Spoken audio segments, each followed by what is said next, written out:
Our next story is from Papua New Guinea. It's a Pacific island nation home to about 13 million people, and those people have been under a state of emergency for a week now. Riots broke out across the country last Wednesday. The spark was an apparent accounting error. Police and civil servants received an unexpected salary cut, and they abandoned their posts in protest.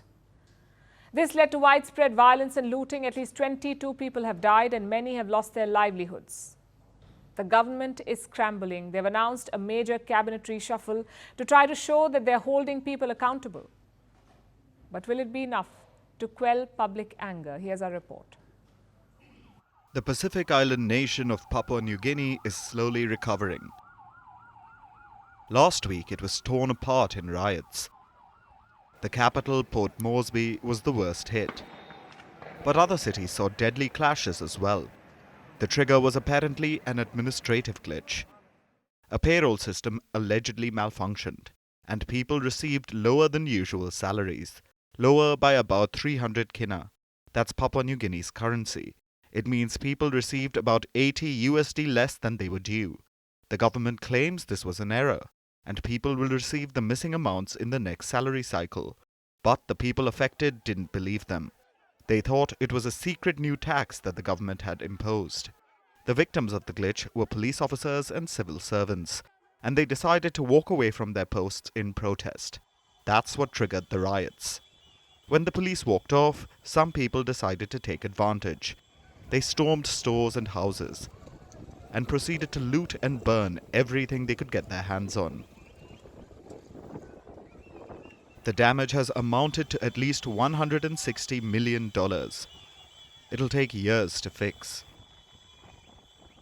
In 48 years of independence, I can't recall in my lifetime seeing this level of devastation in a single day event. It's just senseless, it's unacceptable, and we just need to have a really good hard look at ourselves and challenge to how we got to this place and what we're doing to make sure we come out of it pretty quickly. There's an uneasy calm in Papua New Guinea now. The government declared a 14-day emergency last Thursday. The army was called in. They are patrolling the streets of Port Moresby and other major cities. But the chaos seems to have moved from the streets to the government offices. Prime Minister James Marape seems to be scrambling. He has been blamed for failing to control the situation. On Wednesday, he announced a relief package for businesses affected by the violence. This all in all, over 300 million kina we have in this budget to assist commerce and business and enterprise in our country. So Cabinet at the very earliest, when we convene next week, will package an assistance package for those taxpayers who lost businesses. Simply put, they expect the state to protect their businesses. The assistance package is for about half the total damage estimate. It may not reach everyone. So to calm tempers further, the Prime Minister announced a cabinet reshuffle yesterday. He has taken on the responsibility of Treasurer to demonstrate that the payroll glitch was punished, and the department is now in his direct control.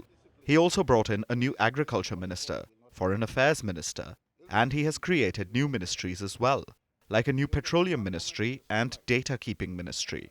Part of this is to show people that there is some accountability. The other reason is politics. The Prime Minister heads a coalition. He risks being deposed by a no-confidence motion.